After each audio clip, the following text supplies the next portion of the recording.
I did say go live, for some reason it's still loading the preview. Yeah, Google, come on. There it is, go live. Histoire. Oh no. And we are live. Only 3 minutes late. Thank you everyone for being so no one's patient. there, so it's okay. Yeah, there's no one there. I know. I'm sorry that is a bit slow though, because 100% my fault, considering I just got home and the first thing that happened was that my computer was on the fritz. Always fun when that happens. Bloody Germans.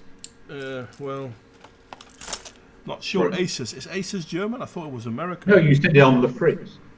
Oh, right, like that. Okay, wait a sec before too much double sounds happen. We've got 4 viewers. Have we? No, now we only have 3. I don't know. YouTube, analytics. What can I tell you? It is trash. Yeah. So, I'm not really sure if people can hear you. I think they should be able to hear you. I'm not even sure if they can hear me, to be honest. Okay. Because it does say that there is desktop audio when you talk, but it doesn't say anything about when I talk. But you can hear me fine, so that's yeah, good. but I can hear you fine over Hangouts. Yeah. Well, an audio capture should be that one, doesn't it? So it should be. I'm going to send you a link, because if you haven't heard it, you're live. Stop complaining. Can you hear us both, though, Renovatio? Can you hear us both, Renovatio? Can you hear me and John? And one of the reasons why I'm complaining is because I'm really crap with this OBS thing. Out of the 3 times that we tried, only 1 time worked. And that was when John was doing the honors. The other 2 were pretty much terrible. So, if you haven't heard it, Modwain, yes, the opener for the Honey Badger talk would actually make a perfect introduction to our stream. And so I've linked it to you in the Discord. Oh, okay. I'll check it later. No, the idea is to do it now. You can play it now as a way in to the conversation, and while other people turn. Okay. Do I? What is it? What is it? I don't see it. Where did you send it? Oh, in the Discord house. Modwain's house. Oh, I didn't. Yeah, that's what I mean, mate. I'm an even more stupid man. And hi there, Jimmy Stiffingers. And again, thank you, Renovatio, for checking. And now you will see it's not just me who's fooling around. I'm not fooling around. You're just basically doing nothing. Just incompetent. Just incompetent. Nothing special to see here. No, I mean just as in only, as opposed to.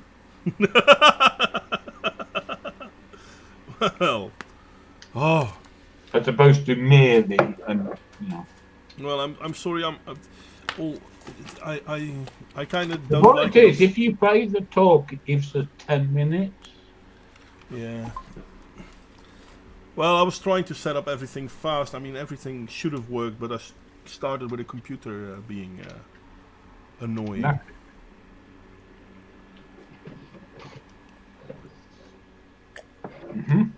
So, guys, what do you think, Jimmy and Renovatio? What do you think about my Viking background? Well, our Viking background. To get something to talk about.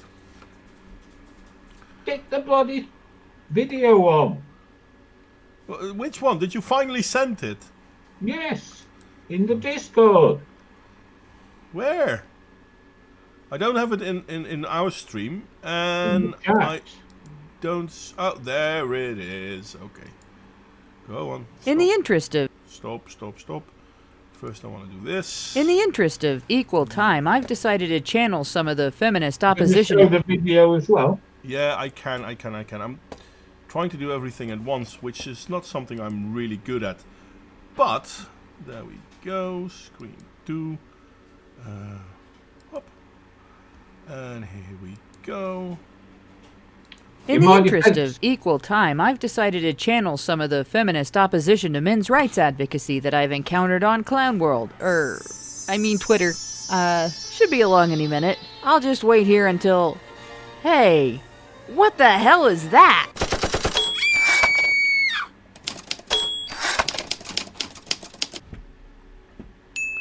HBR Talk with Hannah Wallen.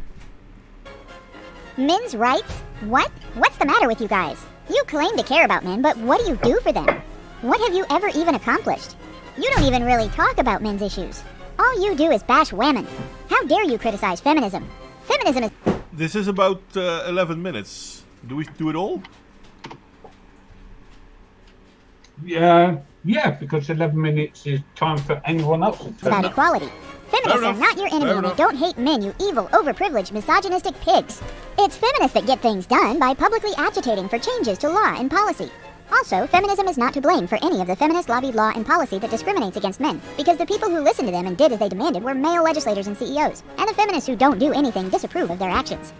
Don't point to times when politicians have introduced legislation based on and supported by feminist propaganda like Joe Biden's citation of Mary Koss's research in support of the Violence Against Women Act.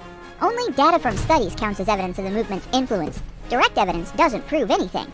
Well, except when we're talking about equal pay. Then studies don't matter because feelings. It's misogyny to expect pay equality to rely on work equality. You just don't value women's choices. We need more women in every profession we consider prestigious or powerful, and it's okay to pressure girls to enter those professions even if they don't want to. Screw women's choices because equality. Don't you dare bring up jobs that are dirty, uncomfortable, difficult, labor-intensive, or high risk. We're certain there are thousands of girls begging for a chance to become sewer maintenance workers or power line repair technicians if men would only let them have those jobs. And how dare you call selective service a men's issue? Don't you know women are wrongfully excluded from the experience of being considered property of their federal government? Literally cannon fodder. Denied the chance to be forced into a tour of indentured military service at the risk of life and limb. Some feminist organization half-heartedly complained about it once, like 30 years ago, so it's a women's issue. Check your privilege, guys. Besides, if you really wanted to help men, you'd be talking about trans men and trans women in the military instead of talking about the draft. Also, bathrooms and air conditioning are sexist. Why aren't you talking about that? Why don't you advocate for gay men's rights? Don't point to anything you've said or done to prove that you actually do. What did I tell you about direct evidence? Why aren't you obsessively dividing your movement by skin color, national origin, gender identity, sexuality, disability, religious background, birth order, and shoe size like we do? You can't possibly advocate for men unless you have a special, separate discussion about the same issues for every different personal characteristic by which a guy's position in society might be classified. Oh, sure, you've mentioned rape victims, but have you ever had someone speak about left-handed and ambidextrous rape victims at one of your events? Obviously, you only care about the experiences of right-handed rape victims, you sinistrophobic bigots. Stop complaining that the majority of deaths by suicide are men and boys. Cry me a river. Women and girls attempt suicide far more. Just because more men die from it doesn't mean they're important to talk about. This isn't the oppression Olympics, you know. If you really cared about male suicide, you'd be talking about toxic masculinity. Guys just have to learn that it's okay for them to cry. You know, express their feelings like women do. Well, except a dude shouldn't cry because he's feeling isolated or lonely as a result of being socially marginalized, because that's too entitled and misogynistic. And certainly not over being estranged from his children after getting divorced. And he's not allowed to express pain or anger over that either, because that's an attack on the mother.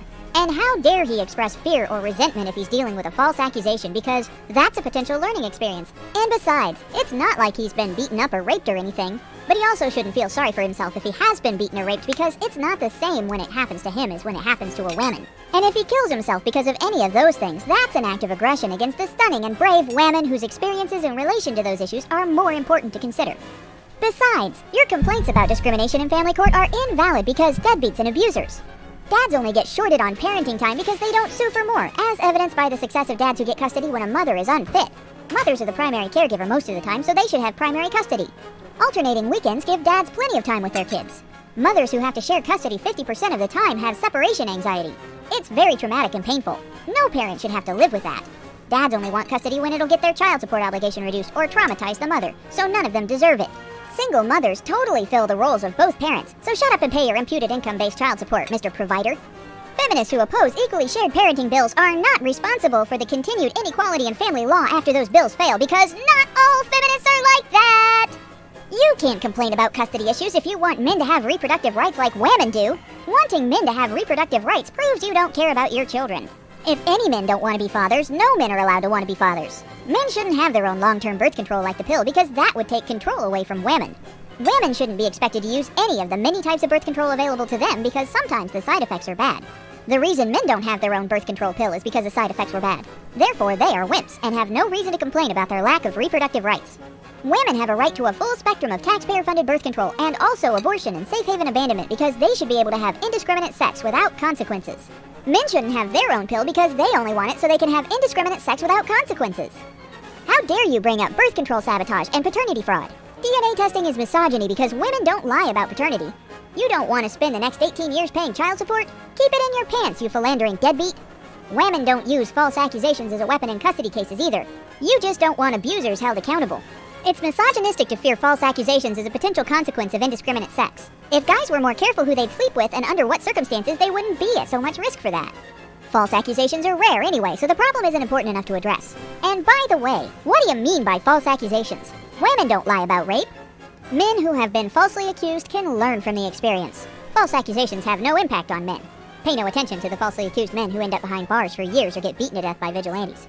You can't enforce perjury laws in rape cases. Holding false accusers accountable for their lies is victim blaming. If you really cared about men's issues, you'd be talking about male victims of intimate partner and sexual violence instead of focusing so much on false accusations.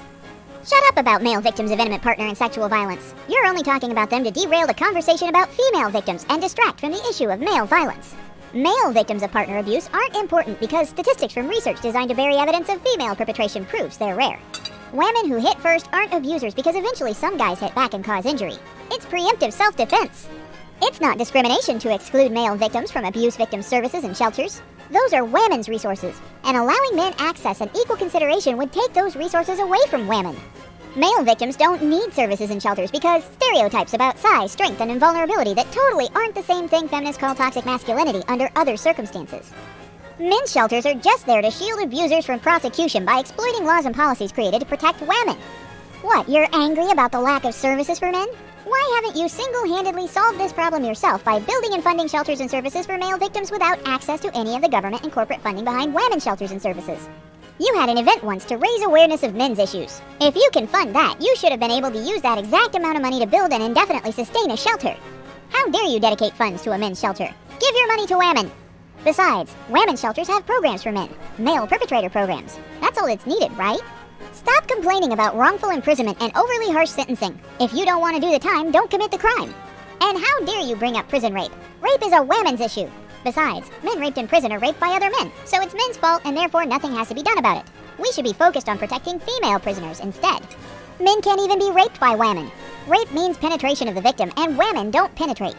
Nobody says it's not rape when unwanted sex is forced on a man, as evidenced by the fact that some organization says it is. Men can be raped, but it's worse when it happens to women, so we shouldn't call it the same thing. Male victims of intimate partner and sexual violence don't report their experiences to law enforcement because toxic masculinity. Law enforcement and victim services don't take male victims of intimate partner and sexual violence seriously, especially if their perpetrators are female, because toxic masculinity. Criminal conviction stats prove beyond question that most perpetrators of intimate partner and sexual violence are male, and therefore initiatives to reduce these crimes need to focus exclusively on male perpetration, primarily against female victims. Criminal conviction statistics are inaccurate. Survey statistics show that the prevalence of sexual violence is much higher than crime statistics would indicate. It's okay that these surveys bury perpetration against men and boys by placing it in a lesser category instead of rape because most rape victims are female anyway. Bodily autonomy is a women's issue. Stop trying to butt in. Stop whining about circumcision. It's not like it's as bad as female genital mutilation, and besides, women think cut dicks are prettier. This is not a men's bodily autonomy issue because circumcision protects against HIV infection, and women have a right to sex partners who aren't going to infect them. Why are you so obsessed with your dick anyway? Gender disparities in the criminal justice system are men's fault because men are violent. Female perpetrated violence is men's fault because women are angels unless a man makes them do bad things. Women who commit crimes are disadvantaged and deserve rehabilitated services, but men who commit crimes are malicious and need to be reined in by the criminal justice system. Due process advocacy is an attack on rape victims' right to be believed. We need women's spaces to protect women and girls against domineering, rapey men. Women have a right to exclude men from women's spaces in order to discuss women's issues without any male interference. Men's spaces are discriminatory because they exclude women. You can't discuss gender issues without female supervision. That's misogyny. What are you planning in there anyway? A middle-class white male supremacist takeover? Call the FBI! Call the SPLC! We can't have these uppity men deciding their own interests and issues, now can we? What do you have to advocate for anyway? Men have all the rights and don't face any stereotypes, misconceptions, or unfair expectations just because they are men. They certainly don't need their own advocacy movement.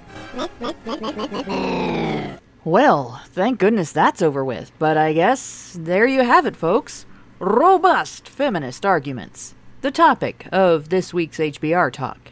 You can tune in Thursday at 7:30 p.m. via the link in the low bar, or find other viewing and listening options for that time or later on badgerfeed.com. Oops, finished. Yes, you Yeah, muted it's it. Well finished. done. I know. Well, that was Speaking of which, have you got the chat up in the Hangouts call? I was trying to ask you questions. I have it open. I did respond once or twice. No, the chat for the Hangout in the Hangouts call, not the chat for Oh the no, I stream don't have on that one YouTube. open. Yeah, no, I'm sorry, I'm not looking at that one.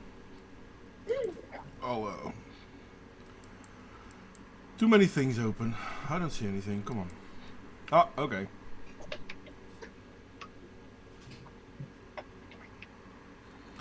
Well, there is that. Okay, so I didn't really have a topic for the stream. We did. We did, but the bastard ignored me. No, we did, but well, I mean, The what was bastard it? ignored me. Come on then, what was it? I wanted to discuss the phenomenon where, when you talk to the other side accuses you of the very things that you were accusing them of. Yeah, which was a And- serious topic. Yeah. You wanted to do a serious topic today? No, it's not a serious topic. It's a serious topic, but it's not a serious topic because we can have lots of fun with it. I did tell you this. All right then. Oh, okay. I know you slept. You were tired. You slept I was in tired. bed. I've been running too much. By the way, interesting intro from Honey Badger. Well, the whole point was it was supposed to illustrate the conversation because it talked about all the ways that they twist and manipulate the same talking point depending on when it's for men or women. True that, true that. And that is the gist of the topic. How to formulate an argument that they're not the same thing when one is based on facts and evidence and not ideology, and the other is ideological and devoid of facts and evidence. Fair point, fair point. But the thing is, it's difficult if, we'll see where it goes. Let's go. Well, let's be honest. We only ever need something to start the conversation. Yeah, that's true. That's true. And welcome back to the Premier League. My team got a draw. The only one of the three promoted teams to get a point. I always like it when people have the first match in a draw. I mean, like, okay. Did Hey, we anyone got else- a point. That is true. It's better than a loss. It's almost as if they haven't really realized that the season has started already. But then again, that might be me. I like the fact that the image that they were sending had a 50 splinters in it. Doesn't 50 splinter set off Dr. Winters? Dr. Winters, yeah. If ever there was an abuse of language, it was calling herself a doctor. Well, I mean, who knows what her education is? Apparently you can have a doctorate in basket weaving. Well, in feminist-oriented social grievance studies, you can have a doctorate for spelling your name right. Okay. Points. I'm sorry, what did John, how much helium do you think? Oh, okay, right. Yeah, the video is indeed done as Michael Keller said with Audacity and then speed up the pitch. Which is well done, actually. I thought it was really well done. And it is true. I like the ones, for example, about male spaces. There shouldn't be any male spaces. As soon as there is a male space, we need to open it for the females. But But we need female spacers because they need safety from the wicked men. yeah, And this is the gist of my point, because it's like the basic premise of the men's right movement is actually equality, and let's just treat everyone together, all the same. And feminism is, we can't do that because women have got it worse. And anyway, it doesn't affect men. Or anyway, when it does affect men, it's not the same. Or anyway, when it does affect men, men aren't really hurt by it. Or etc., etc. etc., etc., etc. Indeed.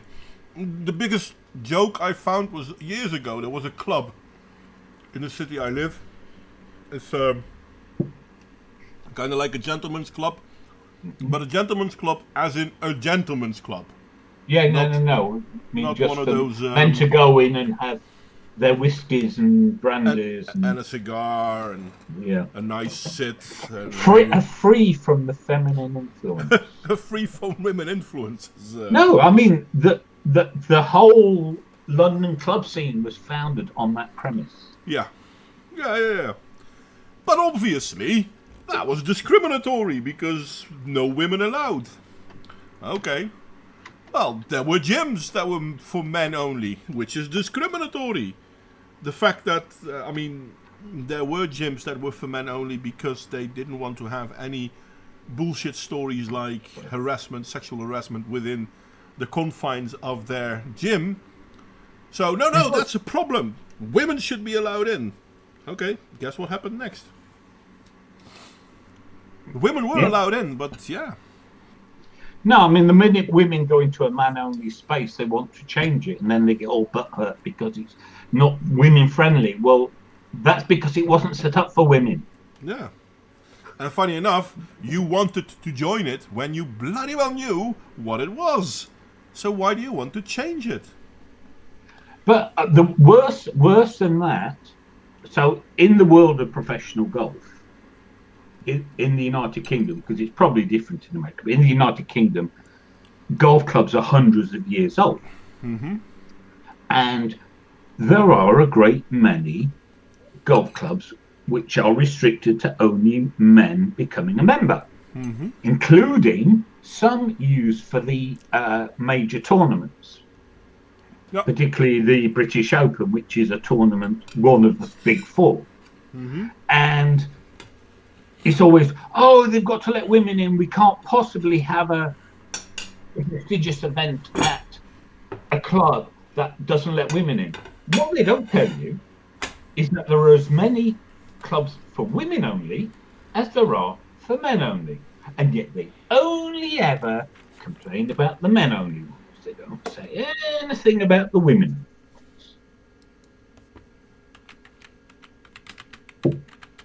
Okay, yeah, no, that's true. By the way, small response to Michael Keller. Yes, Michael, I had a fan running, and my computer sounds like it's getting ready for takeoff, for fuck's sake. I don't know why. So maybe that's it. I hope not, but let me see. Does this diminish the humming sound a bit? Yeah, by the way, never mind, because then I can't see what I'm doing. Never mind that. I don't know why, but my computer seems to have a little bit of an issue with me today. I started and the computer just kept producing the R. Yeah. Really weird. Richard Bayer, Michael Keller, that's a she in the US that is running. I don't even have a microphone open. No, that's for you, Richard. But there's humming noise coming probably from my end. Let's be honest. And the taking off part is my PC. Don't know why. Seriously, don't know why. But yeah, there you have it. Yeah. I can't hear it, so it must be on the YouTube stream, not on the... Yeah, the Hangout seems to be clear on that one. Don't know why. But, there you have it.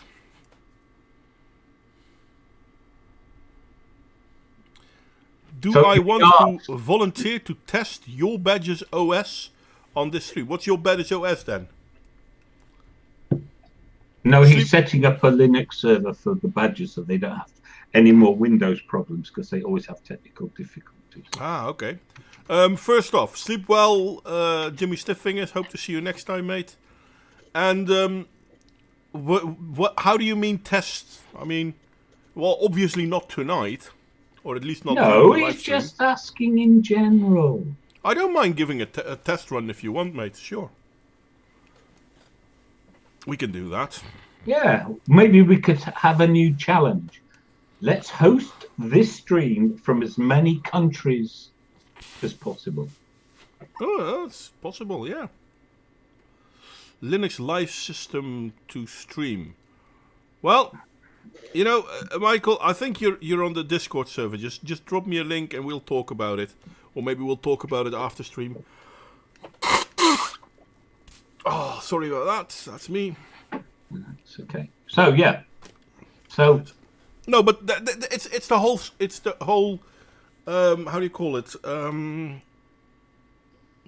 Boy Scouts of America needed to become the Scouts of America, even though the Girl Scouts of America are still the Girl Scouts of America. It is more complicated than that because apparently that was internal to the Boy Scouts of America wanting to become, because their interest was falling off because young'uns don't want to do that anymore. Apparently, is what I heard. Well, I'm not. I mean, sure. it is confusing because often, you know, you get the narrative, and the narrative isn't always accurately reflective of the complexities of the situation. But no, I mean, with things like sport, you know, it's always a very public campaign. Oh, the women are worse off, therefore it must be discrimination. Yeah, but it's always one group of people that's worse off, even though reality proves something else. I mean, it's amazing, but even, I think, Sargon did a video about it. I think it was, I can't remember, HuffPost or something. Sorry. That they recognized that, you know what, maybe Jordan Peterson was right. Oh, that was a Guardian. Oh, well, Guardian, okay. And Honey Badgers discussed. Oh no, Tim Pool discussed it too. I haven't seen it from Tim Pool. I don't have that much time to watch YouTube lately, which is a shame, but at the same time... No, to be honest, Tim Pool was a bit uncritical of it. He didn't really editorialize his views very well, whereas Sargon was really good in his views. So, of the two, Sargon's was the better video, in my modest opinion. Well, I'm not really sure if you can call it editorializing. Well, you know, giving his opinion. I couldn't think what the term was, so that's what I called it. Yeah, but I mean, his opinion is based on basically the same thing as that the article itself said. Like, oh, well, maybe Jordan Peterson was right. Yeah, well, you've been demonizing the guy, you've been demonizing all men, and now you're recognizing that there's a point to the thing that is causing all those mass shootings. Yeah, so that's commenting on it, whereas Tim Pool was almost literally just read the thing and didn't say anything. Yeah, well, Tim Pool can be funny, but not so much funny. Can be good, but... No, I'm just saying that for this one thing, unlike normally, he didn't say much of his own views. It's what I'm saying. It's not as good a video, and you haven't seen it. I haven't seen it, so I can't comment. Okay, fair point. Never mind. It's weird, though, because this is something that... it's the same thing that I had a conversation a long time ago with one of the feminists.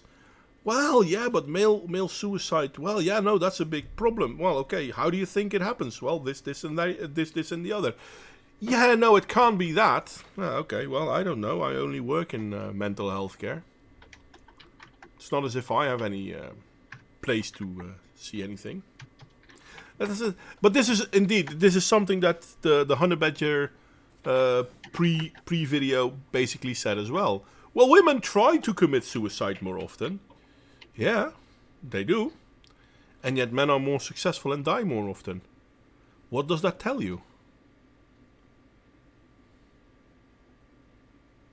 Sorry, I was reading Richard Bayer's Richard, but there are two solutions to that problem. One was to enter the Boy Scouts. The second was to reform the Girl Scouts. Yeah. Now, if it was me, I was a girl, and the Girl Scouts didn't do what I wanted, I'd have immediately thought to change the Girl Scouts, not enter the Boy Scouts. Yeah, there was this once, this talk with, who was it? With Ben Shapiro. Well, tell me anywhere in the charter where it says that the Boy Scouts is only for boys. How about the name? It doesn't get stupider than that. Let me see. John the Bemuse. Have you heard newer interviews Cassie gave? She isn't as red-pilled as she claimed in the Red Pill movie. Actually, I haven't seen the Red Pill movie, by the way. Did any one of you see it? I've only seen pieces of it. And I remember Cassie claiming to be a feminist that made the movie. Yeah, she was, yeah. So that she's not completely on board with everything that she learned, I'm not surprised. The fact that she already started recognizing, hey, wait a second, there is this, and the other, was already a big step. And she got ostracized by the feminist community because of that. Well, talking to men's rights activists will do that. Yeah. You don't have to agree with them even. You just have to be in the same room. Yeah. Because apparently it's infectious. Yeah. I wish it was. Well, feminism is a problem, and it could be infectious. It could Not be seen feminism, men's rights. Yeah, they think men's rights is infectious. I can understand that too, funny enough. Because let's be honest, there's a reason, and this is an old joke from, what's that left-wing idiot? Bill Maher. What do you mean, what's that left-wing idiot? Come on, how long have he got? Well, true that. There's quite a list. But I meant Bill Maher, who was talking about how slave owners didn't want free men to interact with their slaves because it might give slaves the wrong idea. Now, the logic behind that, unfortunately, is true. You don't want people to recognize how they are being treated unfairly, because once they realize they've been treated unfairly, they might actually stand up and do something about it. So, of course, feminists are against MRAs because they take away the power of feminists.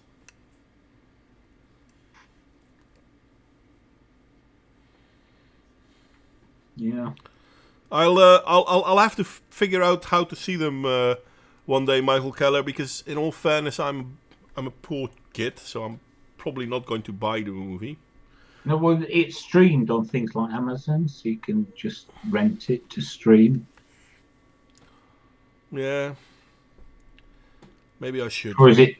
There's something that doesn't, but most of them do. I can't remember. I've not seen it, but then I'm not very good with those sorts of things. I've watched all the raw files though, every last one. I've seen most of the raw files as well.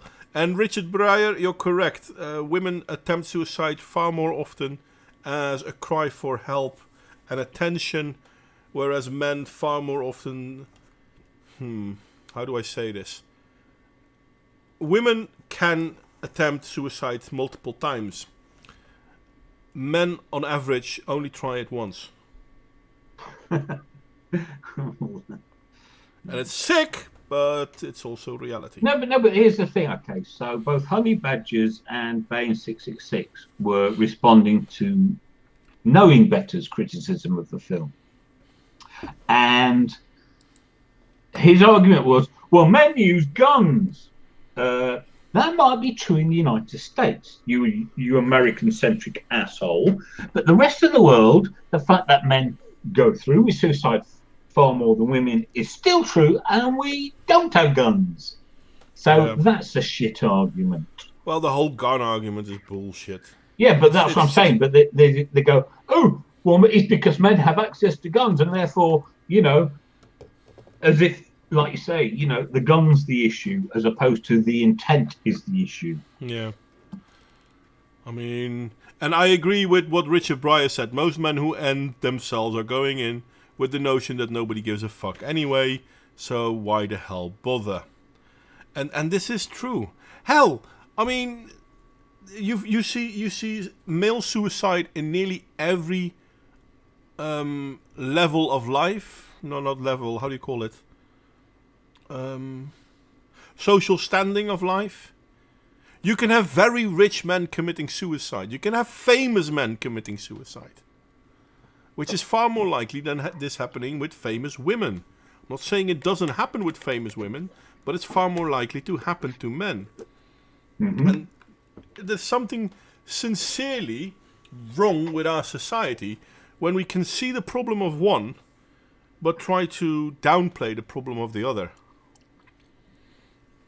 Well, it's not a competition. That's my biggest problem. It's like all these arguments, right? Women have domestic violence worse. Okay. Now, even if, as the feminists claim, the vast majority of domestic violence victims were women, even though it's not, that still wouldn't be a true statement, because here's the problem. Imagine 4 people, 2 men, 2 women. One of the men and one of the women are victims of domestic violence. One of the men, one of the women are not victims of domestic violence. Who is a sufferer of domestic violence? One of each. And the man who is a victim has it worse than the woman who's not. Yeah. And so women don't have it worse. The experiencers of domestic violence have it worse. And the feminist way of looking at it says, well, we only care about some of them if they've got the right identity, as opposed to we're only concerned about the people who actually experience it. Which is partly true, but unfortunately what they don't realize is women are the ones who are only one perceived as victims, and men are never perceived as victims. Yeah, but that's not what I'm saying. I'm talking about when they admit that there are male victims, and then they go on to say, but women have it worse. Yeah, well, if they admit, because I'm talking about when they do, and they have done, and I've seen it, and I've seen but women have it worse argument. So this is the one I'm focusing on. But even in that case, their argument doesn't stand up, because no, women don't have it worse. The sufferers of domestic violence have it worse. Yeah, true that. But in all fairness, it doesn't even 9 out of 10 times they don't even acknowledge the fact that men can be victims of they are violence. Starting to. This is why it's necessary to not go back to the arguments against their old argument, given that they've adjusted to a new argument. Yeah, you say they're starting to, but trust me, mate, what I see in the field, they're not. Yeah, I don't go into fields. But I work in the field of healthcare and mental health care. And they still consider that a child that comes from a house with domestic violence has a bigger problem than a child that comes from a house with no domestic violence, which is a 100% fair statement. And then they make domestic violence gendered. So basically, only when the mother is a victim of domestic violence, it is a problem for the child. But when the man is a victim of domestic violence, who cares? Here's the thing. 80% of domestic violence of children is by the mother. Ta-da! Yeah. And that's the real statistic of who suffers as children of domestic violence and from whom. But they don't care. That's not part of what they want to tell you. No, but as I say, it's all about the narrative. Yeah. And this is my point. It's like the reason of the discussion is, what do you do when you bring something up in good faith, and then what they throw back at you is, oh, you're just as bad as you accuse us of being, when it's not the same in any substantive manner, only superficial. So, for instance, feminists make the actual claim that men oppress women. Men's rights activists do not make the claim that men are oppressed. They just say men have problems too, and let's stop ignoring them just because they're men. Yeah. which is not the same thing as men are oppressed, because we don't think anyone's oppressed as a class. Which is, again, problematic. I so hate that word. And at the same time, it's such a funny word. It's amazing, though. Sorry, Renovatio. I saw something recently about the UK, and of the three groups, heterosexual couples, same-sex men and same-sex women, the most violent proportionately are same-sex women. The middle violence is amongst heterosexual relationships, and the least violent are same-sex men. And yet, of the beds available, I think it was in London, half are reserved for homosexual men. The least likely, the smallest by number, and the least likely by proportion to be victims of DV get half the beds. Yeah. And the funny thing is that the domestic violence in gay couples, men, is less than double digit. They score about 7 or 8%. Whereas the domestic violence in heterosexual couples scores around 15%, which is a large number. 1-5, big. But domestic violence between women relationships nearly doubles that. They score at 27. It's men are the problem, obviously. Oh yeah, it's all misogyny, especially by those lesbians. Yeah, and it's this terrible thing. I mean, come on, toxic masculinity. How can you not see toxic masculinity wherever we say that toxic masculinity is? Because let's be honest, 70% of the children that grow up in one-parent households only have a mother, and there is no male influence, so it must be toxic masculinity that fucks up. No. I think you're mixing your numbers up. Oh, wait a second. Yeah, maybe. It's 70% of black children grow up in single parents' households. No. Sorry. Yes, it's true that 70%, but not all single parent children grow up only with their mother. There are single parent households with fathers. But it's not 70%. I think it roughly is. No, it's not a single parent household then. If it's just a dad, yeah, it is. No. There's not 30% versus 70%. I'm sorry, I can't believe it's 30%. No. Within 70% of the households, single parent households, are female led. 30% of the single parent households are male. Where's that? Sorry? Where is that? Oh, I have to look it up again. I will. No, where is that? Basically, because that's not in the even close to any of the figures I've ever heard. Basically, considering the Western world, so America, Europe, because there are quite a large group of single-parent households with only the father. 30%? I think something like that, yeah.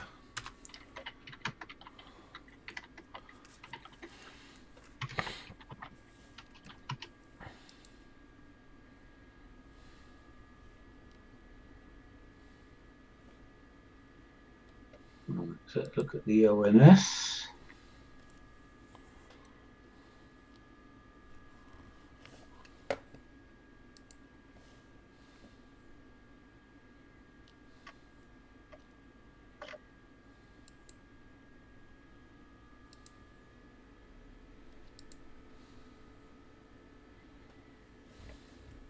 Oh dear.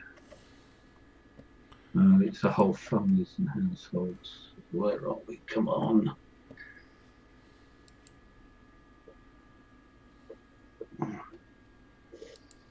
Oh, they're not going to give it as a... I hate it when you search for something and the thing you click doesn't tell you. No. Somebody find the figures. Interline of his actual program on T-shirt. You are right, and I can chill out. He's referring to his girlfriend. Yeah, I never conceded my wife was right unless she actually was, and that wasn't very often. But there is a thing. Yeah, I know there's a thing, and it's a thing that needs to die. And the only way it'll die is by every man individually standing up for himself. Which is misogyny. No, it's not. It's misogyny, it is. Soggy knees, you mean? Soggy. Soggy knees. Yeah.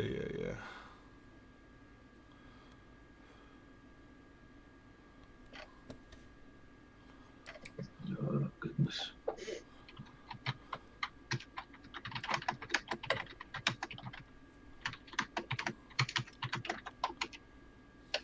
Oh, dear. That bad?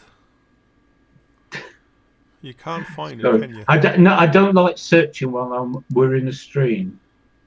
Yeah, I know that feeling. Right, okay, so 80%, this is according to something called Single Mother's Guide, updated June 14th, 2019. Single mothers, blah, blah, blah. 80% of single parent families are headed by single mothers. Okay, well, maybe my number was a bit older. I'm willing to believe that. But the difference from 70 to 80 isn't that big. Well, it's within the realm of statistical significance, mate. Well, everything is. No, it's not. You can have a 2% isn't in the realm of statistical significance. 10% is in the realm of statistical significance. Okay, I'm going to grant you that one then. But it is interesting to see how it's always one group that is the victim and always one group that is the perpetrator, no matter what reality says. Yeah, blame culture. I really get pissed off with blame culture. First thing anything happens, but whose fault is it? How's about we work out what happened, why it happened, what we can do to stop it, then we might start to consider if anyone was even to blame. But that's like way down the list. It's double though. It's double though. Well, I mean, let's be honest. We can't blame women for this. Don't get me wrong. Yes, feminism is bad, but who's blaming anyone? I've just gone on a rant of gate blame culture, and now you're telling me... No. Listen, you're going against the rant against blame culture, but at the same time, we do recognize that there's a big discrepancy to what we think is reasonable and fair and what is actually happening. Yeah. And that discrepancy is created by men. What? But it's... Most of the politicians are men. Most of the laws come from politicians. At the behest of what women want, yes. Ah, okay. But still. No, but that's bullshit. If I want an ice cream, and you give me an ice cream, and I get an ice cream headache, is that my fault or your fault? Your fault. Yeah, obviously. Yeah. But if I want to get poison, and you make sure that I get poison, and I do something wrong. What do you mean I make sure you get poison? But that's the thing. You've already rephrased it. No. Because if you look at the laws... No. Okay. If you started off with, what if I asked you for an ice cream, you give me an ice cream? So then the next thing is, what if I ask you for poison and you give me poison? That is the equivalent statement, not you make sure I get it. That is loaded. Okay, fair enough. But the point remains. If I give you poison, what you do with it is still your responsibility. It is not mine. But if because you might want it for your rodent problem. Yeah, fair enough. But if enough people abuse something, and they abuse it within the lines that someone else said it's okay to do, then are the ones that doing the abuse the only one to blame? If you were told to jump off a bridge, would you jump off a bridge? Depends. or a cliff or something that would kill you. The point is, Most likely not. there is a point at which just because some moron says something or a lot of morons say something does not absolve the listener from listening, evaluating and reacting. By the way, yes, you're correct, Michael Keller. Most victims of domestic violence are at one point perpetrators of domestic violence. And they've multiple times did studies about 70% of all domestic violence situations are initiated by the women. The problem is men hit harder, and then all of a sudden the man is the only problem, even if it's self-defense. Yeah, well, okay, so it's actually more, we can say it more precisely. What we can say is this, that in 70% of cases where a woman ends up badly injured by domestic violence is because she initiated it, which just goes to my constant mantra, teach girls not to hit. Yeah. And I'm sorry, but I'm going to teach my boy to hit back. No, but the problem is everyone say, don't teach boys not to hit. No, the problem is you don't teach girls not to hit. If you taught everyone not to hit equally, equality, Yeah. then girls wouldn't be violent, and then men wouldn't be violent too. Well, we hope. No. That's I mean, how it you should will be. always get anger, you will always get rage, and you will always get incidents, right? But the fundamental problem is caused by systematic behavior. And there are a lot of women who think that physically abusing their partner is okay. That is why Paul Elam did his article, Let's Have a Slap a Violent Bitch Month, because it was in response to a Jezebel article where the women at Jezebel were celebrating and boasting about how they'd assaulted their male partners. Yeah, and that's the funny thing. I mean, it's perfectly all right for women to talk gleefully about how they will attack a man. But as soon as a man makes a joke about something, oh, no. That's misogyny effect again.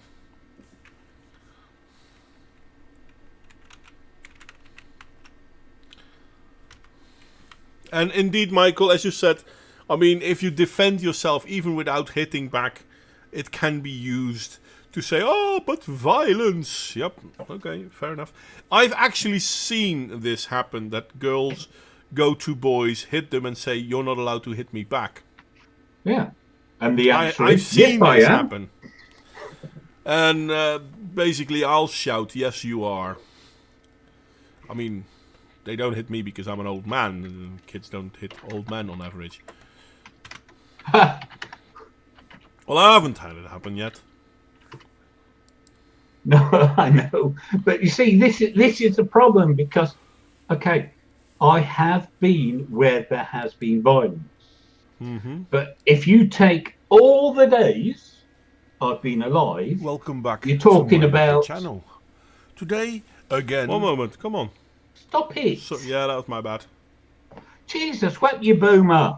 Control yourself. Yes. I am ever so sorry. I don't know what that was. I'm sorry. You took all the days. I mean, I an anecdote here. Come on. I have too many windows open, so every time I mouse over it, something like that happens. Then shut the fucking thing and turn it off in the OBS. Jeez. Go on. Oh, for goodness sake. Do the hippie shakes? That's good. Oh, I'm sorry. Doesn't matter. Go on. No! I'll be quiet. Seriously. I'm not going to try a third time. If you can't control your computer, that's on you. My apologies. The point being is that the incidents of violence I have experienced have been so phenomenally rare. Yeah, but are they? Yes, the ones I have experienced. Okay. Jeez. But, I mean, if we're going to say, well, it doesn't happen that often to me, aren't we then basically claiming, well, we're talking No, from... no, I was merely trying to make a point that you've successfully torpedoed because it was the start of something and now I've lost my patience with it. Okay. The point was supposed to be that in my life I've experienced it so little and my life is not that unusual. At least for the country and the locale and the social class and everything I live in, which is not that exceptional. Yeah, I am in a somewhat different position, obviously, because I do work in mental health, and that means that I do see certain stuff more than the average person. But then again, that comes with territory. I mean, I have wandered around some of the least salubrious housing estates of Sheffield without a thought, without a concern, without ever being bothered, without ever seeing anything. It's like, I'm not saying problems don't happen. The problem is everyone ignores the vast majority of times and the vast majority of incidents where nothing happens. Mm-hmm. No, If that's you true. lived in 200 years ago, before they had street lighting, you did not go down the street at night on your own. It wasn't safe. No, that's true. That's true. No, but this is the problem. What's happened is we've got so complacent about how things are safe that a media so desperate for sales and clicks and whatever that they report every minor incident, and so you get a massive divergence, you get a massive decrease in incidents and a massive increase in reporting and thus awareness. So as society is getting safer, we think it's getting more dangerous. Yeah, because people are basically putting a spotlight on the few things that do happen. And then you get professional hucksters like the fucking feminists who then scare the shit out of women needlessly, lying to them about the probability of them being attacked or whatever. Mm-hmm. No, this is true. I can remember that a long time ago I actually made a video responding to a girl who was afraid to go on the street in Denmark, and this was well before the medical brigades coming over to Europe. And Denmark is pretty safe, or at least it was. No, I'm sure it was probably one of the safest places on the planet. Yeah. And she was still very scared. And I'm like, okay, it's understandable that you're scared, but at the same reason, who made you scared? Why are you scared? I mean, there's something seriously wrong. I mean, we're being forced to be afraid. Or at least some of us are being forced to be afraid. And it's... We're not forced. Well... propagandized into being afraid. Fair enough. Emotionally coerced. Mm-hmm. And it's problematic. But the worst part is that when you point out these things, then they're like, yeah, but, and they come with whatever reason they can to say, yeah, but it's not because of feminism. It's solely because of feminism. And that's the thing. I mean, it's the same thing. Well, but there's so much harassment online. Okay. 2 years ago, Twitter did a research on harassment of women online, and they found that more than half of the harassers of women online were women. But the funny part was, more than half of the harassers of men online were women. That's probably because in social media the majority are women. It's that old meme. Yeah, Woman shovels shit over a wall, and then Yeah. the shit comes back, and she's horrified. yeah. Oh, sorry. Yawn. You know, it's like.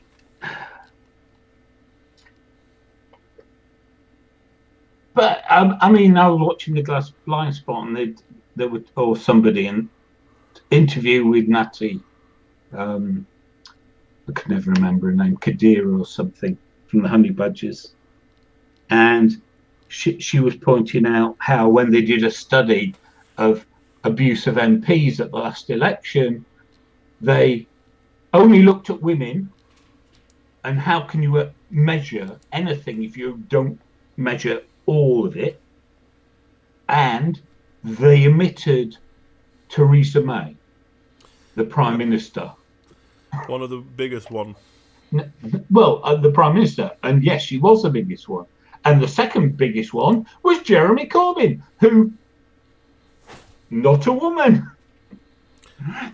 Well, And this is the problem with the feminist lies, is they don't measure things and find out the facts. They have a conclusion and do produce figures to demonstrate, to prove their case.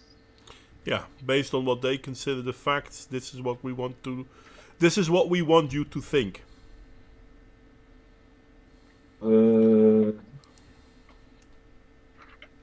Okay. There were two studies from Demos and Pew. Both majority harassers showed as women. Ironically, Demos' study was requested by feminists who then tried to bury the results. Yeah, indeed. Yeah, it was Natty Adira, I think she's called. And it's there's something sincerely worrying when I mean, let's be honest. If we look at English politics and then we look at Jeremy Corbyn, he is a misogynist. He is anti-Jewish. He is anti-English. My favourite ever political anecdote: he got Diane Abbott, when they were both students, to come into the room in front of his male friends naked. I mean, fuck's sake. I didn't know that. Yeah, I mean, they were dating, and he got her to come naked into the room in front of his male friends. And I mean, it's like, yeah, that's so feminist, not. Yeah, no, but he isn't a feminist. No, but that's not the point. I mean, to be fair, left-wing politics wasn't feminist back then. There were feminists in left-wing politics, but the two were distinct. Yeah. And it's the subsuming of the left by feminism, which isn't left-wing anyway, that has led the left to go so off the rails, because they now stand for absolutely none of their earlier principles. Well, that's the whole thing about the left, though. Yeah, but because it's really feminist, and the feminists aren't left. Well, they've coerced the left, let's call it that. No, they call themselves left, but they're fundamentally not the left. Mm-hmm. The feminism is essentially highly elitist. Yeah, but if we look at any left political party in Europe at the moment. Yeah, because they're all feminists. And There you looking have at it. the moment, look, this is what I'm trying to say. To understand the current state, you have to look back over 40, 50 years, see what changed, how it changed, and why it changed. And if you look at the way feminism has completely, it's eaten the left. There isn't a left-wing person who's now allowed to say they're not a feminist. Yeah. And that never was true. Back in the 1980s, feminism had nothing to do with the left. Yeah. Because the left were egalitarian. Well, No, you But just you- believed in equality for everyone. That's the end of the conversation. You don't literally need to say any more than that. It takes a feminist to turn a very simple concept like let's treat everyone equally into a huge industry Yeah. that does the precise opposite.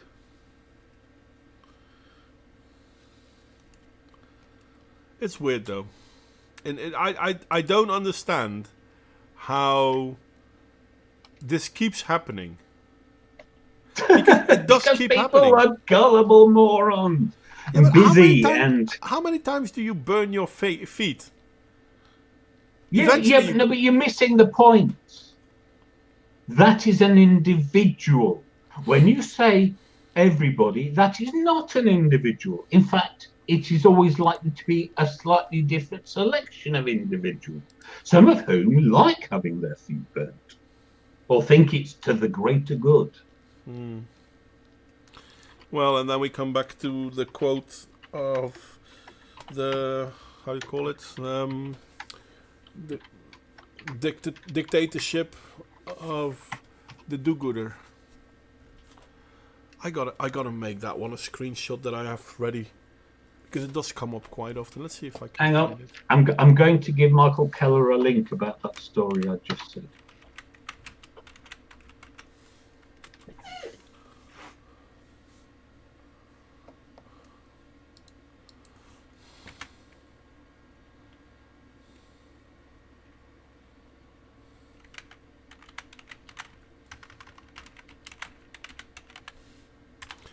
Wasn't it George Orwell? What was George Orwell? I don't know what you're talking about. The quote of the robber baron. I don't think so. No, me neither. I think it was an American. Oh God, I can never remember his name.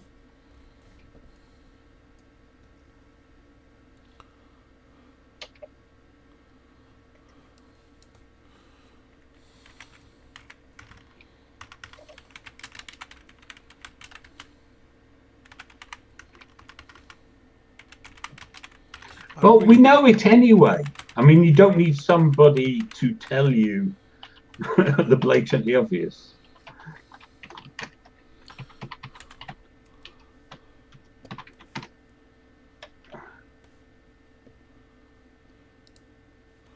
What's quote? Let me see that one though. I haven't looked at that one. Oh, showed off naked Diane Abbott. Oh no, it was C.S. Lewis who did it. Lewis, yeah, that's the one. Then again, who wants to see Diane Abbott naked? I can't. Must be me. I mean, I seriously can't understand people wanting to see that naked.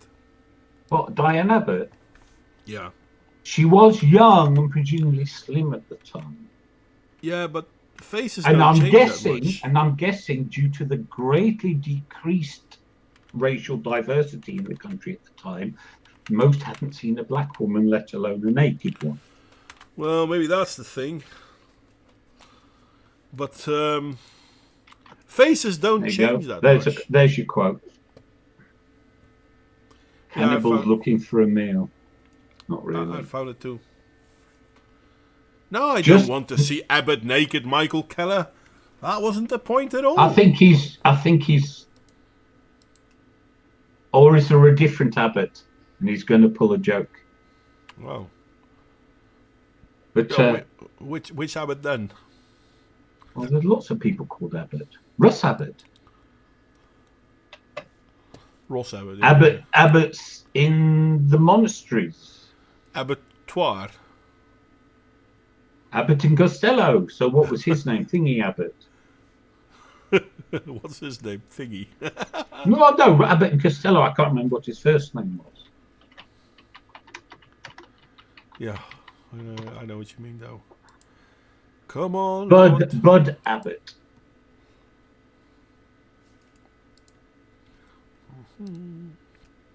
Okay, link opener. Okay. So there's this one. Let me share this one for a second though. because I did want to share it. And just remember, there's nothing so stupid as a young left-wing student. I know, I was one. But that's, the thing is, I can understand kids being left. I think it was Churchill who said that. Children who aren't left don't have a heart. Adults who are left don't have a brain. Well, I think it's a bit more than later than that, but yeah. I mean, at the beginning, you should be all heart. I can totally understand that. And then you need to learn. But in our current society, we try to stop people from learning. Yeah, because people never mature. And them being students till their mid-20s doesn't help with that. True that, but let's be honest. Look at the ones giving classes, the lecturers in our universities and higher education. Yeah, social leeches to a person. Yeah, something seriously wrong with that. Anyway, so this is the link I was talking about. Of all tyrannies, the tyranny exercised for the good of its victims made him most. Yeah, we know. I've linked it in the chat. Well, I found it before you did, actually. No, you didn't. Yeah, I did.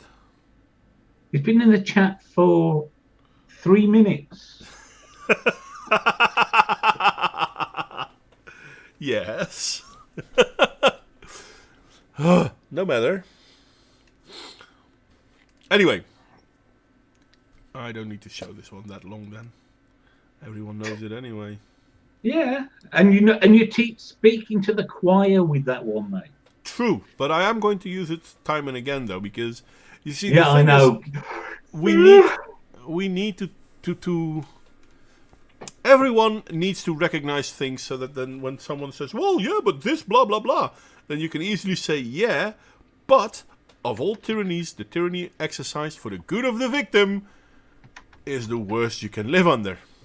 Yeah, but it's always been the same. I mean, again, the irony is he was a Christian, and the Christians had their period doing it. It's what the Muslims are doing. True. You know, anything ideological, and there are people in the ideology capable of doing that. True. I wish it weren't, but yeah, you're completely correct. No, it's just human nature, sadly. This is part of what I've been trying to get at, that we have to understand. It's all right railing against something, but if you can understand why it arises and the reason is human nature, you can at least mitigate it, whereas wishing it away will never work. No. It's weird, though, that shit like this keeps happening. Makes That's my point. It always will, because it's human nature. And so if we have to figure out what is happening. So many things that are human nature that we have effectively removed from our society. It depends whereabouts within the layers of our personality they exist. Probably.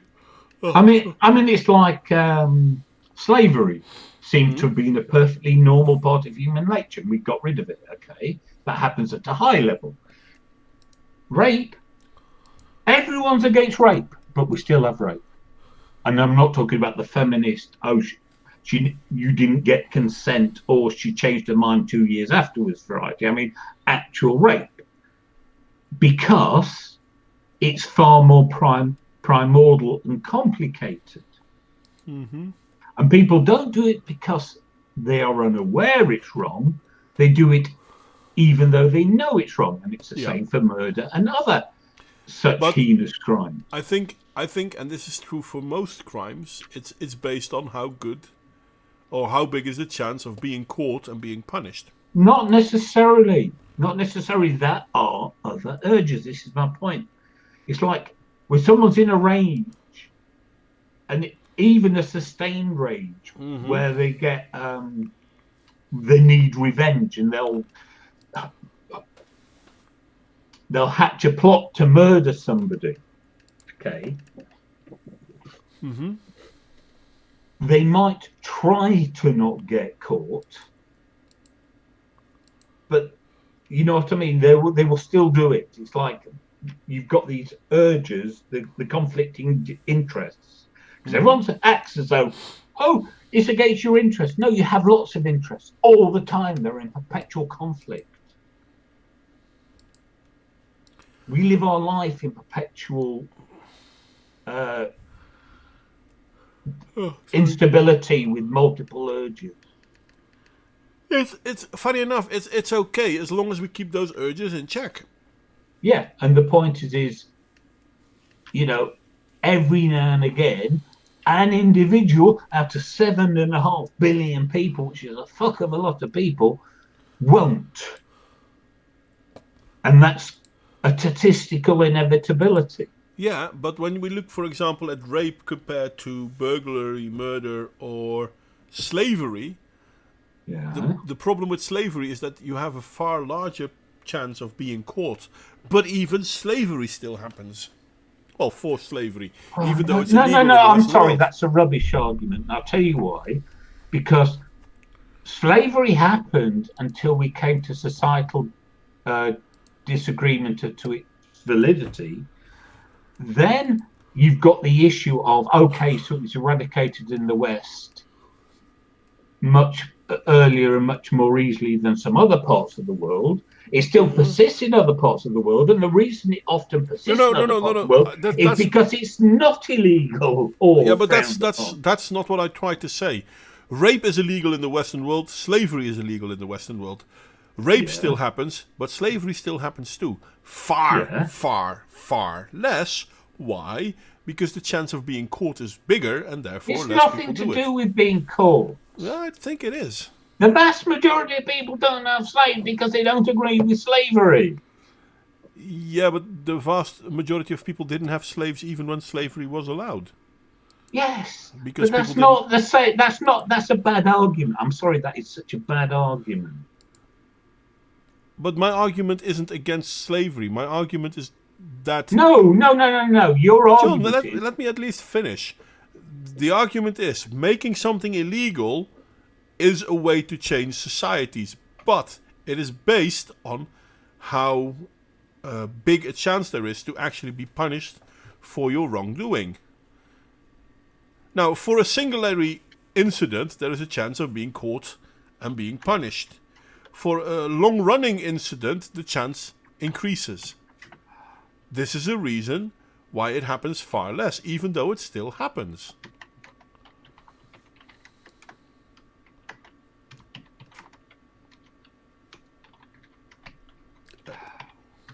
No, you see, okay, there are lots of complex reasons to discuss in the issue of such the prevalence of slavery. Oh. And what you're talking about is one factor.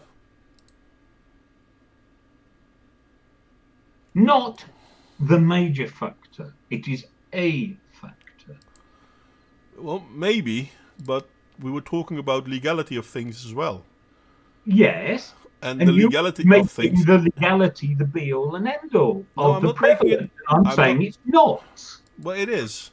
I'm saying it's not. Yeah, okay, you can say it's not, but it is. I mean, this is the whole. This is the whole foundation of our justice and incarceration system. Incarceration has 3 reasons. Okay, so you're of the opinion that if murder wasn't illegal, people go around murdering each other at the drop of a hat. I wouldn't say at a drop of a hat, but it would happen more often, definitely. Yes. I didn't say that. Because you're saying that the only reason people don't murder is the chance of being caught. And I'm saying that most people don't murder because they don't want to. I didn't say only, but it has a part of it. But that was your argument. No, it wasn't. What's your argument? No, it wasn't. My argument wasn't that people do it because it's possible or blah, blah, blah. What I'm saying is, hell, even when slavery was legal, not everyone owned slaves. Well, yeah, because they didn't want to. They couldn't afford to. No, there were plenty of people who didn't want to. I'm sure Where do you think the abolishment movement came from? The point is you cannot disambiguate the vast majority who couldn't afford to from those who didn't want to. I disagree with you on that Listen, Well, how would I mean, you do there that? were slaves that came to America as indentured servitudes, and once they were done being indentured servitudes, they themselves owned slaves. Yes, So I it's know. not. It's But not that's that it not was. the argument. It's not. Sorry, that was not my argument at all. That John, was not let a me good quote. finish. It's not that slavery was so very expensive that poor people couldn't own slaves. That's not the Depending upon argument. where you live.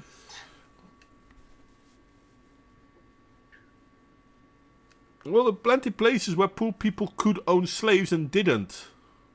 Yes. Yeah, so wealth is also not the main argument. There were people who were always against slavery. And hence the abolition movement grew and grew and grew and tried Yeah, to so end you slavery. just made my point for me. Thank you. That it isn't purely the chances of getting caught, which I determines never said the it's level. purely. I'm sorry, I thought you did. I thought that was your I whole merely point. said and it I was has. saying it's not, and then you're arguing with me. No, you said it's not because when I said that being caught is an influence in it, it has definitely to do with the chance. Why is rape more prevalent in the Western world than slavery? Because slavery has a bigger chance of getting caught. I'm not saying it's the only reason, but it's definitely part of the equation. Yeah. Okay. So when you say why is rape more prevalent in the Western world than slavery, it is because. Why is it more No, prevalent I'm than just literally slavery? repeating your words. Why is it more prevalent than slavery? Don't leave that last bit out, because that's kind of the part of Isn't it. that just what I said? That's what I'm trying to literally repeat your argument. Mm-hmm. You're saying, why is rape more prevalent than slavery? That's what I said. Okay. It's because there's an increased chance of getting caught. Yes.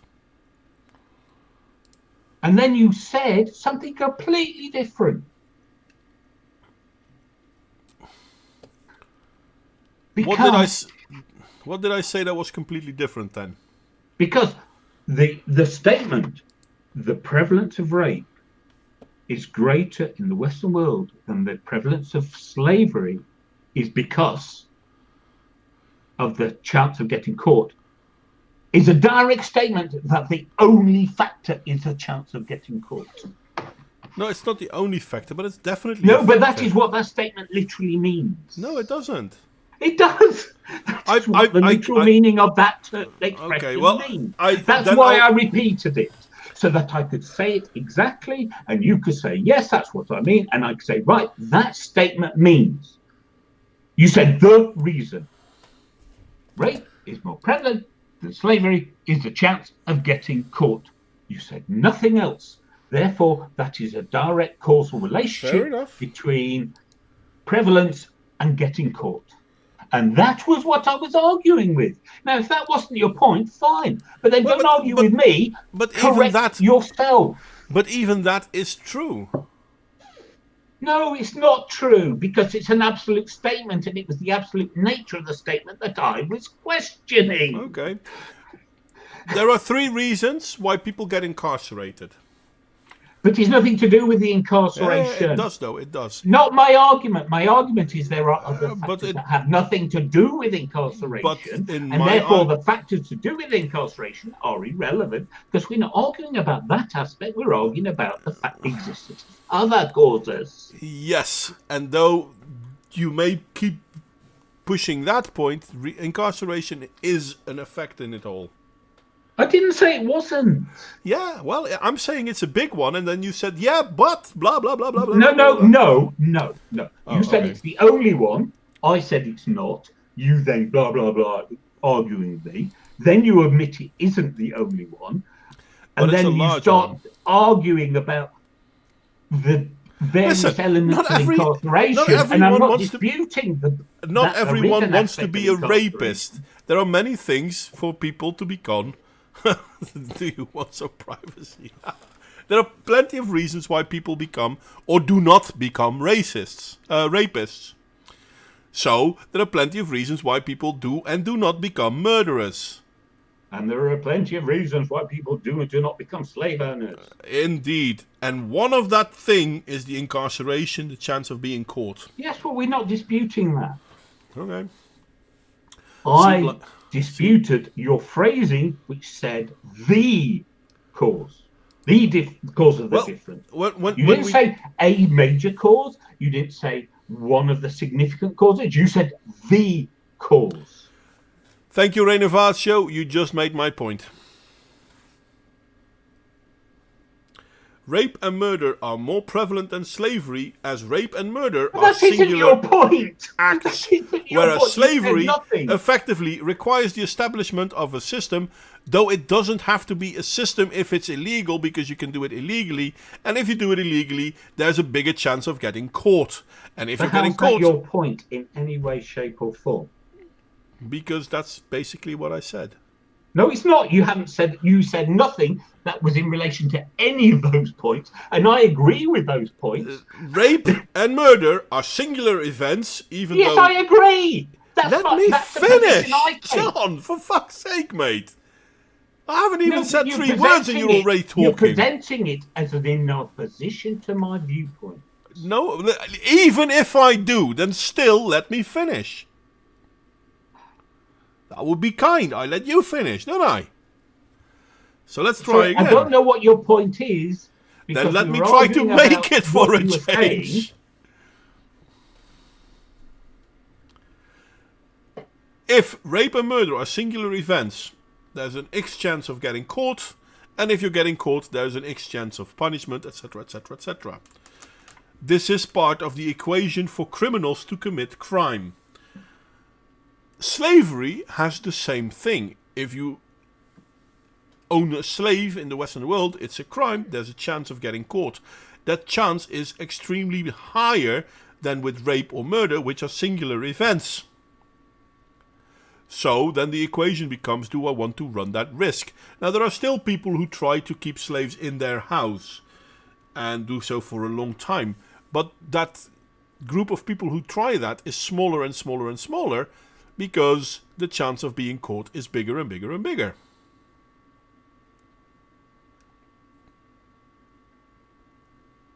Yes? What do you mean, yes? You haven't said anything I don't fundamentally think, so... Yeah, but that's the main reason why we don't see slavery in the Western world more, where we do still see rape. So you're saying it's nothing to do with being caught, it's to do with the fact that one's a singular act and the other requires a system. No, I'm not saying it requires a system. How did I say it requires a system? No, seriously, how did I say it requires a system? No, Renovatio does. Yeah, I'm not talking about... And you're saying that was your point. No, I added to it. No, but I'm agreeing with his point. And all this started off when I said the reason we have rape and murder is because people do them as an act, just as in response on the spur of the moment without thought of the consequences, which is the singular acts as opposed to a systematic activity. But they do those spur of a moment acts based on whether they have a bigger...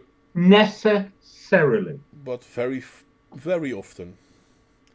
That's the basis. Not necessarily. That's the basis of the whole judicial system. It's the basis of... Well, it's not, but not necessarily. It is. It's crime and punishment for a reason. Yes. But we also know that, for example, the death penalty does not act as a disincentive. Depends, but on average it doesn't. Thank you. And therefore, the severity of the punishment is not a factor. I never said the severity of the punishment is, but punishment itself is. Oh, for goodness sake. Well, listen, if you think that severity of is equal to is... Well, it does fundamentally matter. Being punished does fundamentally matter, yes. No. If I kill you... Yes. And I get a £50 fine, that's nothing. Okay.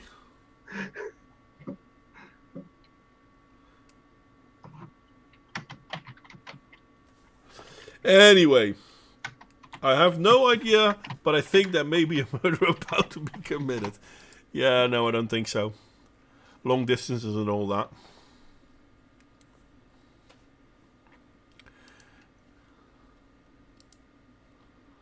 Anyway, do we still have something else interesting to talk about? Do we? I don't know. Well, it is.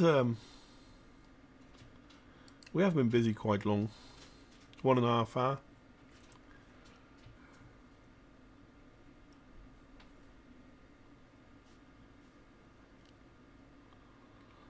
Anyone in the chat, anything that they want to have addressed? Oh, Michael Keller, that's true. You wanted that, how do you call it? The Linux server thing he tried. Is there a way to contact each other? And you have a question. Go on then.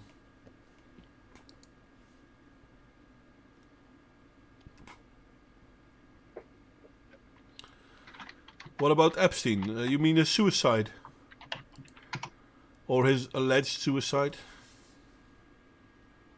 Have you ever measured your blood pressure? I don't know. I haven't. Have you, John? No. I don't suffer from... And yeah, Epstein committed suicide after having tried to commit suicide once before. yeah, right. And either he was on suicide watch or he wasn't on suicide watch. He should have been on suicide watch after trying. If he was on suicide watch, so many powerful people wanted him dead, no one would have enforced the watch. Well, the question is, indeed. Everyone wanted him dead, so if that included him, that would have just made it inevitable. Yeah, probably. And apparently he already did give up names. Please do it. Well, we could give it a try one day. I might have access to a blood pressure thingy. Well, you can do it, but I don't, so... Yeah, true that. But yeah, Epstein situation is... I tend to agree with John. I find the excuse of suicide vastly lacking. He was in a special jail for suicide watch, and he had a rope. And if those two parts at the start are not sufficient to prove my point. Yeah, no, I agree. If he indeed was on suicide watch, then it's true that you can commit suicide in just mere seconds. I totally agree with that. But no, considering the high, how do you call it, high impact of the person, he should have had... As I say, there's too many people wanted him dead. Yeah. And I think there were plenty of stories talking about how he will commit suicide soon anyway, so... And I know these were people making fun of the situation, but yeah, it seems that they didn't make that much fun. I've also heard people say, let's wait until he commits suicide. Yeah. In the, we don't think anyone's going to let him get to trial kind of conspiracy. Yeah. I won't say theory, but in terms of, just merely making a reasonable prediction. And it's in all fairness, there were lots of people that could do without him. There are lots of people that could do without him, so I'm pretty sure that they would have helped him along. But I can't understand, as you said. I mean, they normally take away. Let me see, the laces and shoes, belts, and if you're a particular case, you're not allowed to have certain pants. And they wouldn't allow him any material from which to make a rope. Hell, I've worked on a suicide watch long time ago when I still worked in the prison. The dude didn't even get toilet paper. Because if you swallow toilet paper, that's a definite way to commit suicide. It's a very painful way as well, by the way, but that's beyond the point. No, I mean, if they're on suicide watch, they will do anything to prevent you from committing suicide. Yeah. And so let's just put it like this. If they were serious about preventing suicide, the person in charge of this facility where he committed suicide would be shitting his pants right now. Yeah. I don't guess that they are. Nope. And there are plenty of memes where the nurse that was treating him was Hillary Clinton, or the last guest that he had was Hillary Clinton. Obviously, stories like that go out. But he already testified against a lot of people. So let's see what gets done with that.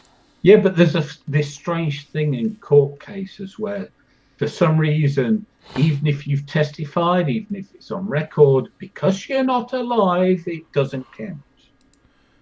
Yeah, that's depending on how you testified. Because if you have testified in, I forgot how it's called. Affidavit. Then it still does count. Well, But I just know there were a lot of cases where, it collapsed because the key witness died. yeah, that does happen a lot too. So if there was any risk of malfeasance along those lines, why wouldn't they just automatically always record their evidence as an affidavit? And then there would never be any mileage in killing a key witness. Yes, strangely, it still happens. Yeah, no, that is correct, unfortunately.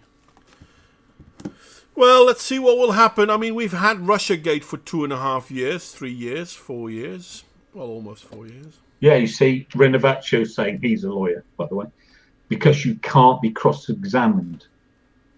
So No, there is that. That is true. So it can't be the sole proof. no, Proof because then. this is the point.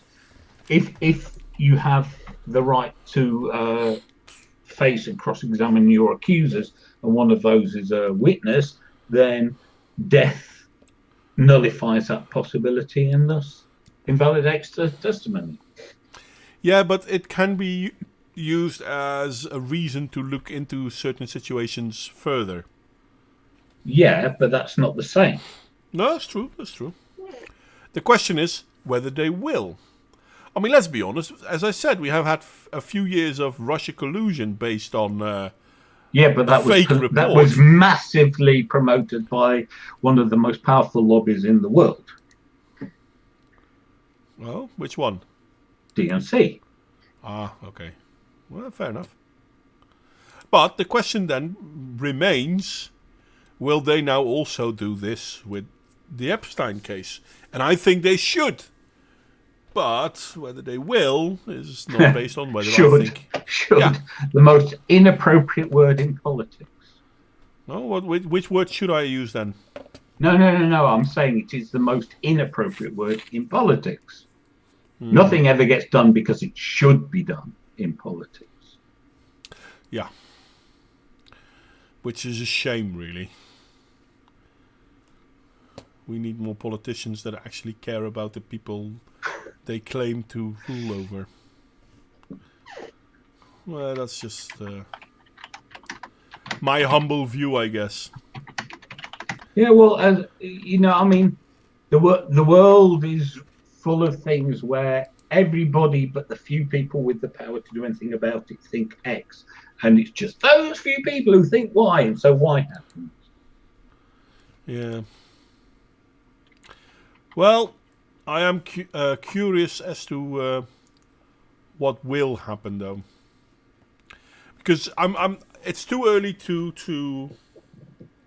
How do you say this? It's too early to say, well, they should have done this or that. I mean, it just happened. Give them time to act on it. That's what I mean.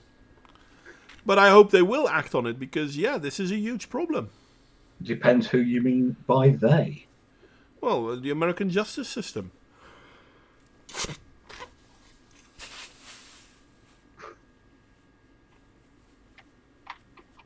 Well, again, it depends who you mean by they. As I said, the American justice system. Yeah, I suppose if that's a monolith. Given that the isn't the head of their, what they call him, prosecutor general or something, a political appointee? Yeah, but I think he's a political appointee from... Then you've got the Supreme Court, and then you've got...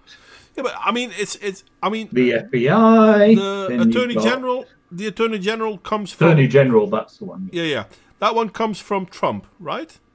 And at this point in time, isn't Trump the one that has the right to make a new Supreme Court person soon? Because let's be honest, Ruth Bader Ginsburg won't be around for long. I'm sure she's on life support until the next election. Yeah, but they're going to lose the next election too. Yeah, but they don't. They're convinced. They're convinced that Hillary will again triumph. Why do you think that would be a joke, though, Michael?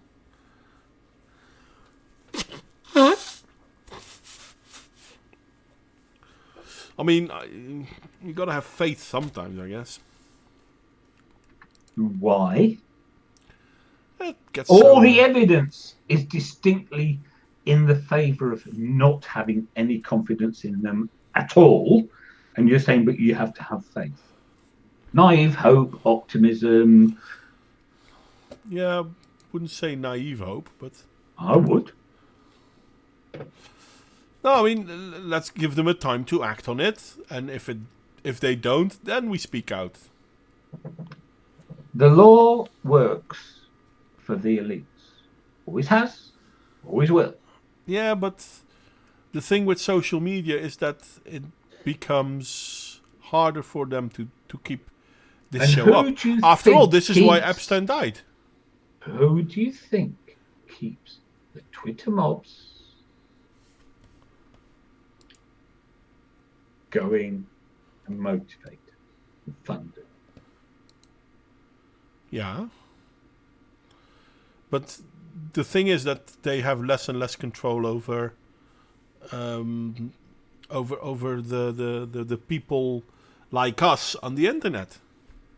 Yes, and the people like us get shouted down where it matters. Well, how many Twitter mobs have we been on the side of? I'd go with none, or 0 at a high estimate. Yeah, but I mean, if we look at people like Sargon and even Tim Pool, they are making waves, bigger waves than we do. Fair enough. Ripples. Well, fair They're enough. making Call them ripples. But these ripples already have effect. Not in the realm of general government policy and public opinion. Then why the hell did they arrest Epstein? Because sometimes people do things and we just can't be buried any longer. After all, Jimmy Savile came out, and look at the shit that's still going on from that. Yeah, but that was after he died. Yes, it was after he died, but the point was there are a fuck of a lot of people who would have been much happier if it had never come out. That is true. That is true. But at the same time, that means that they are losing their grip. But who's they? They aren't singular. They aren't a monolith. They don't have homogeneous interests. Well, the people that try to rule us, let's call it that. Yes. I mean, they aren't singular. They aren't homogeneous. They don't all have the same interests. They are competing factions and groups and individuals. They have different views, different interests. Well, I am. It's not the people on that side that I'm that interested in, whether positively or negatively. It's more the other side, the people like us. Because the more people that speak out, the more certain stories will get noticed. At least for the time being. Yeah, but here's the thing. I'm not on a side because we haven't got one. We're just peripheral specks on the outside of something that really do not want to look at too closely. Yeah, I agree with you. Yet at the same time, we are making waves. Or making ripples if you want. If you think so. Well, obviously we're too small to make anything. But, I mean... No, I mean, I am... Well, let's put it like I this. am not in any way inclined to be optimistic, not necessarily pessimistic, but optimistic about the inevitable outcome of the feminist war on society. No. We might be part of that war against them, as are a lot of other people, even if most of those other people don't understand first the war they're in, or why they react so viscerally to the film. True that. But the feminists are, well, basically they are the most relentless, fanatical, insane ideologues since the spread of Islam after Muhammad died, as far as I'm concerned. Yeah, I'm not really sure if I agree with that, but I do understand what you mean with that. Oh, that you have 8 out of 9 or whatever it was, Conservative Party leaders explicitly, publicly claiming to be feminists. Mm-hmm. With Margaret Thatcher spinning in her grave so fast it could disrupt the Earth's orbit. Yeah. But there are, I mean, how many women are there that now retroactively claim that Margaret Thatcher was a feminist? I mean... You mean, given that I was alive and know she explicitly stated she wasn't a feminist, I don't care. I don't care. No, that is a deranged... No, that is nothing to the point of what I just said. Because I'm talking about people claiming themselves to be a feminist while they're alive and in politics. Yeah, not but I mean, same as somebody else making a false claim about a dead politician. But the thing is that a lot of the people who are now claiming to be feminists do so because they want to pander to a certain demographic. No. Yeah. No. You see, you're saying they think they need to pander to a demographic. No, they actually are under the delusion that the mainstream view is pro-feminist. Yeah, okay. That's not the same thing. Fair enough. But because of that delusion is why... I mean, come on. Even Jeremy Corbyn calls himself a feminist. No, I'm not disputing that. But what I'm saying is this shows the reach and influence of feminism. Yeah, but in politics and the establishment, which is where influence matters. Yeah, well... And that was my point. That's why I said it's relentless march. It might not be with armies, it might not conquer countries explicitly, but it has conquered the West politically almost totally. Well, it seems that way, though, that's for sure. Yeah. So that was my point. I am curious, though. I mean, if we look at the Epstein, the what's the pig? The movie pig, the one that's basically restarted the Me Too movement. I forgot his name. Oh, I'm sorry. I thought you were talking about a pig in the movies like Bane. No. Yeah, well, no. One of the or Miss Piggy. No. I meant. You mean Harvey Weinstein? Weinstein, that's the one. Sorry. Yeah. You do know all, but that'll never come to court because all the allegations are bullshit.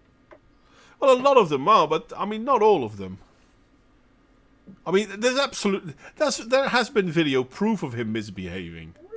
Yeah, but there's a fundamental problem between people doing what they do in a culture it's accepted with the compliance of the other party. Yeah, that is true.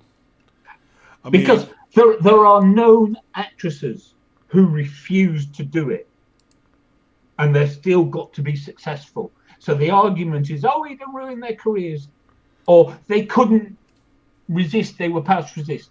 Don't stand up. Yeah, no, that is true. And the That is lie true. is that there wasn't a widely acknowledged casting couch culture that women actively engaged in to further their own careers. Yeah. Yeah, that is true. And that's why it's bullshit. It's not that he didn't do things. It's this slanting of, oh, he did them, therefore, because he had the power, it was against the woman's will. And it's like, no, get real. Everyone knew about it. You know, was it, what's her name? The talk show host, Oprah. Wasn't she supposed to be one of the people who fed him victims? Oh yeah. Yeah. But there's a video and photo evidence of that. Yeah, How she actually brought people to him. it was so anti-woman that one of the most powerful women's advocates of our time was an active and participant. But isn't that true with just about everything that is feminism? No, but that's my point. That's my point. Is it doesn't stand up to any actual detailed scrutiny because the whole narrative that this is one man doing it all on his own is just not true. No, that is true. It's funny that Epstein still hasn't committed suicide, to be honest. Yeah, well, he doesn't have anything to worry about. That's not true, though. Because there are very big media powers that are, how do you call it, not so much linked to him. I don't know the word. I mean, as we said, for example, Oprah Winfrey. Yeah. I mean, she's talking about how Epstein was such a bad guy, but she actually brought women to him. Yeah, I think, again, any half-decent lawyer, and let's be honest, Weinstein can afford the best, Yes. would tear her testimony apart in no time. Yes. But that's the worst part, and this is why I have a problem with Which is why I say he's not worried because it'll never come to court. Yeah, but it's not him. It's the same thing. Epstein didn't commit suicide because he was worried. No, he didn't commit suicide. Ah. Sorry. But the chances of it coming to court with Weinstein, he won't get convicted. But the chances of it coming to No, court... I didn't say that. I said he won't go to court. I know you said he won't go to court, but I'm not so sure about that. He won't get convicted. Oh, well, no. I agree with you. You agreed, but you didn't agree. Whereas normally you don't agree when you... Oh, jeez. I'm going to have to train you to not say no. Or but. Oh, well. Well, because you always start out as if you're disagreeing and then you essentially agree. Or you make a completely different, or you agreed in that case, but disagreed. It's like, no. Be it as it may. See, what we don't know, okay, what we don't know, we'll never know, is what's happening behind the scenes, where the establishment does its real work. True. What we see is what gets out into public, which is usually very deliberately placed and fed. It's like every time, oh, there's a leak. What was it? There's a leak where the DEFRA, which is the Department for Environment, Fisheries and Food in the United Kingdom, accidentally got sent to the BBC. Yeah, right. Yeah. Accidentally sent to the BBC. Pull the other one. Yeah, it was a few years ago. There was a laptop full of FBI information that was lost and found, and the person that found it brought it to some or other news station, and I'm like, yeah, that's way too many coincidences at once. Yeah, exactly. Because let's be honest, if you were a law-abiding citizen, you found an FBI laptop, the first thing you do is you take it to the FBI. Indeed. And if I'm You not wouldn't a take it to the law-abiding, newspapers. You if wouldn't I'm not a look law, at no, it. indeed, I might make copies of the file and send those files to I whatever wouldn't. newspaper would pay me for it. Well, they have to pay it. I have to make it worth my while. But the laptop, oh no, I never had the laptop, No, and it no, will no. be cleaned and You- reinstalled. No, I mean, if you're a law-abiding citizen, you come across a law enforcement computer, you take it back. Yeah, That's what you do. yeah. You don't No, look I at agree. it, go, oh, this is terrible. I'll take it to the newspapers. Yeah. Oh, so yawn. Well, we have No, been busy for 2 as I hours. say, the world is full of leaks, and it's always very strategic and judicial leaks that happen. Yeah, that's true. You know, It's and beyond coincidental. beyond coincidental. So we don't hear the truth. We hear a narrative. We hear a story Yeah. that they wish to tell. Meanwhile, reality is happening elsewhere, Yeah. and the rich and the powerful, they can tap into that much of the time. Uh-huh. Oh, sorry. Anyway, I did enjoy the stream, guys. I'm sorry. I'm yawning. Well, it's more 2 and hours. more. I think that's more than enough, True that. even for these masochists still watching. And I'm so proud of you guys. Thank you, Richard and Michael Keller, for hanging out this long. Yes. And, thanks for all the other ones. And Renovatio. Renovatio, and, if you're still there, you might be just quiet. Are you still there, Renovatio? If you are, thank you for joining us for that long. If you're not, no worries, mate. Hope to see you next time. Same goes for Jimmy. Jimmy left us early because he was tired, which is something I can 100% relate to. And I would like to thank you all for joining us.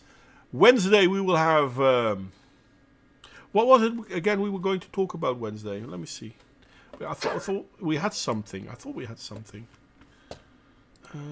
We talked about something. Yes, we did. Oh, God. Fucking hell. Yeah, you know what? I'm not going to look it up now. Yeah, if you can't guess that from the yawns. Yes, It's, good night, Michael. Thank you for coming. Yeah, good night, everyone. Thanks for coming, and I hope to see you all next time. Michael, I know you wanted to let me try out that Linux version of the OBS server. You're not on Discord. How do I have you? Do I have your information, your contact information, anywhere else? Are you on Twitter, for example? I don't know. Yeah, because he joined us in the Hangout briefly. Remember? Espresso, yeah. On the test Hangout. Yeah, but I'm not that good with the Hangout thingy, so I'm not sure if I can reach him over that.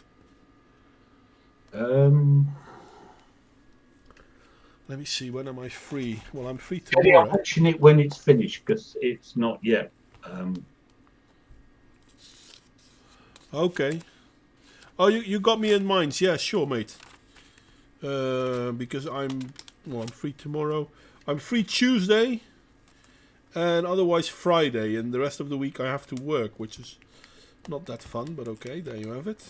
Well, let's just put it like this. He's building it for the honey badgers, and the honey badgers are going to be busy for a little while. Yes, so yeah. Well, Michael, I'm sure willing to give it a try. I'm sure John is willing to give it a try as well. Not sure, mate. Oh, not anymore. Not anymore. Why not? The poor lad is working his fingers to the bone. I'll help Michael. Okay, so who don't you want to help? Who said anything? Sorry? Who said anything? Aw. Anyway, thank you all for coming, and I hope to see you all next time. John, you want to have any last words this time? No, bugger off. Go to bed. Except for Richard. Well, bugger off It's all but only- Richard. It's only evening over there. All right. Well, for all of you going to bed, sleep well.